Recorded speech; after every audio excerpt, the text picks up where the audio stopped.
George Russell, malheureusement, nous n'avons pas fait les bons choix, déclare George. Effectivement. C'est toujours difficile de faire les bons choix dans des conditions comme aujourd'hui, mais malheureusement, nous n'y sommes pas parvenus. On a opté pour les pneus durs après le tour de formation et bénéficié d'une fenêtre de 25 minutes de temps sec. Ce qui aurait dû nous permettre d'exploiter pleinement leur potentiel. Malheureusement, nous avons eu une voiture de sécurité virtuelle de 15 minutes. Une fois en piste, nous étions quelques secondes plus rapides que les autres, mais nous avions trop de temps à rattraper. Nous avons ensuite effectué quelques tours de trou, passant au stand en slick une fois la piste sèche. Mais en vrai, ils auraient dû mettre les médiums. Enfin, les durs, c'était compliqué. Déjà, va chauffer des durs sur le gras mouillé, quoi. C'est impossible. Il fallait mettre des médiums, les gars. Qu'est-ce que vous avez... Alors, pas des softs, parce qu'ils auraient pas tenu assez longtemps, du coup, mais des médiums. Nous avons chaussé les pneus durs. On a eu des problèmes au warm-up. J'ai fait un tête à queue, j'ai perdu du terrain. Heureusement, nous avons réussi à remonter à la 10e place, mais globalement, c'était une mauvaise journée. Et je voulais pas que ma course à domicile se passe comme ça. Nous allons essayer de tirer des leçons de tout ça. Alors, on passe à Antonelli, du coup. J'ai hésité à m'arrêter pour chausser les pneus durs dans les premiers tours, mais nous avons décidé de le faire. Malheureusement, la voiture de sécurité virtuelle est entrée en piste peu après.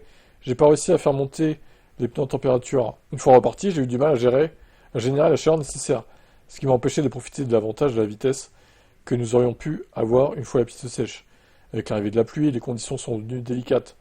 Même après l'entrée en piste de la voiture de sécurité, la visibilité était toujours très mauvaise. Il y avait beaucoup d'eau stagnante, ce qui a entraîné l'abandon de Nadjar. C'était regrettable pour nous deux.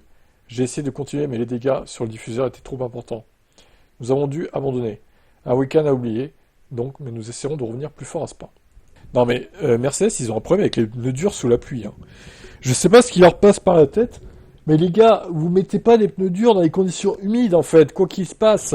Vous mettez au maximum des médiums, pas des durs. Enfin, je sais pas, merde. Même dans F1 Manager, on fait pas ce genre d'erreur, quoi. C'est inchauffable, les pneus durs. Hein. Ils ont pensé à quoi, en fait, là? Ouais, franchement, Mercedes, on dirait une stratégie de Monaco, là, de cette année, encore, là. Vraiment, mais il y a qui dans les stratèges chez Mercedes? Heureusement, il n'est plus là-bas, hein, Hamilton. Hein. Franchement, je vous le dis. Hein. Ils ont des pannes de cerveau dans cette équipe. Des fois, c'est impressionnant, quoi. En plus, là, c'était leur course. Il faisait frais, c'était humide. La voiture a surtout bien marché, bien mieux qu'avant. Bien mieux que sur les courses d'avant, quoi. Enfin, je veux dire, c'était leur chance de briller à domicile, en plus, pour Russell, du moins. Antonelli étant italien, du coup. Mais bon, ils se sont troués, puis voilà, c'est comme ça. Hein. Mais ils ont des pannes de cerveau. Hein. Chez Mercedes, c'est grave, hein, des fois. Hein.